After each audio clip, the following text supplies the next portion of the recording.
my work has been with people who have mental health diagnoses. So it's people with schizophrenia, bipolar disorder, major depression. And I did a storytelling project because one of the things we really want people to have in recreational therapy is a wellness-based identity. Because a lot of people with illnesses and disabilities have an illness-based identity. I am a schizophrenic. I am somebody who has lived as a homeless person. I am somebody who has drug addiction. So we ran a storytelling project to get people to identify and define themselves by a wellness-based identity that they have. I worked with a woman who told me she didn't have one. She couldn't think of anything good about herself. And I sit down and I say, tell me something awesome about your life. And she would say, you know, I've been homeless. I've had drug addiction issues. I have a mental health issue.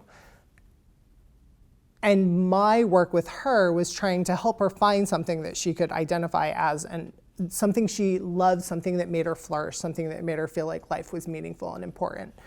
And while we were talking, she was just telling me again and again, I can't think of anything. And while we were talking at her agency where she received healthcare services, people kept coming in the room and saying, I'll see you on Sunday, or see you on Sunday, or you're gonna be around on Sunday. And after 3 or 4 people did this, I said, what's going on Sunday? And it turns out she has every Sunday a big open dinner for whoever wants to come. And she does this because, you know, her family comes over, but she knows there are a lot of people in need who could use a good meal. So I asked her about this and she told me, well, my grandmother did it. You know, my grandmother used to do that and my mother used to do it. And she saw these women as pillars of the community, but she didn't translate that into realizing that she was continuing this tradition. She didn't see herself as another pillar of the community.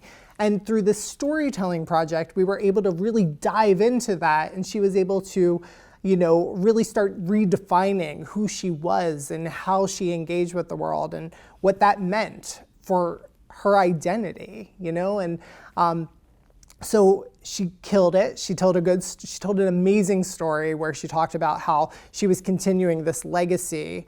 And about a year and a half after we did that storytelling project, I was back at the agency. I was there with a bunch of students, and she called me over and she said, like, what's going on? How are you doing? Whatever. And she said, I said, I'm here with students. She said, they're your students? I said, yeah. She said, get over here, come over here, come over here. And she gathered my students around in a circle and she said, is he your teacher? And they said, yes. And she said, you listen to him because he changed my life, which is the most amazing thing anybody can hear, right? That we made an impact on somebody that they're thinking about a year and a half later.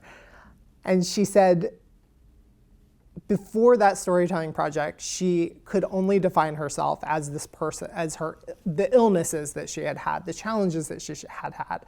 And through that process, she started to redefine who she was as a person. And I would say that's an example of why I know I'm in the right field, you know? So